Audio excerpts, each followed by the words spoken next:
So now that we have our software downloaded, we want to go to the S4A website and use this wiring diagram to show us how to set up our project. The first thing we're going to do is we're going to take our LED, which is this guy here, and it has a long side and a short side. The long side should always go towards power. The short side should always go towards ground. So the long side is shown here by having the bent leg. That's going into pin 13. So I'm going to put the long side in pin 13 and the short side in GND. And now we're going to start working on our breadboard. Our breadboard lines are connected this way. So these 5 holes are connected and these 5 holes are connected, but these 2 are not connected by default. And this gutter breaks everything. We're going to kind of skip over the gutter. I'm going to take my button, which has 4 pins, and I want to take it so it bites over the gutter. I'm then going to start running wires. So I need this red wire, it doesn't matter color, I need a wire that goes from the 5 volts over to one side of my switch.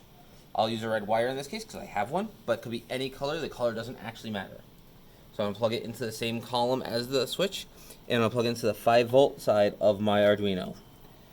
The next thing I want to do is I need to run a wire from the other side of the switch up to pin 2.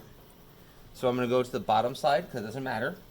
This pin and this pin are the same pin, but I like to use the same side just because I think it looks neater, and put that into pin 2.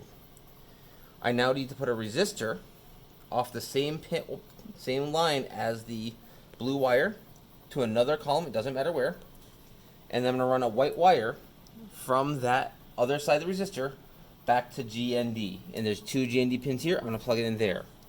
At this point I have the physical layout set up. I can now go into Scratch for Arduino and look through the code. So what this says is when the flag is selected forever, if digital 1 is pressed and it's true, then turn on 13, that should turn on the light, otherwise turn it off. So right now it's digital 1. We really want digital 2 because we're plugging in pin 2. I hit the green flag, and now if I press the button, the light turns on. When I let go of the button, it turns off. From here we should probably do something extra, maybe add a second LED, maybe have more LEDs, maybe make the LED flash when you press the button. That's up to you. You should make one notification to every single project in the Scratch for Arduino set.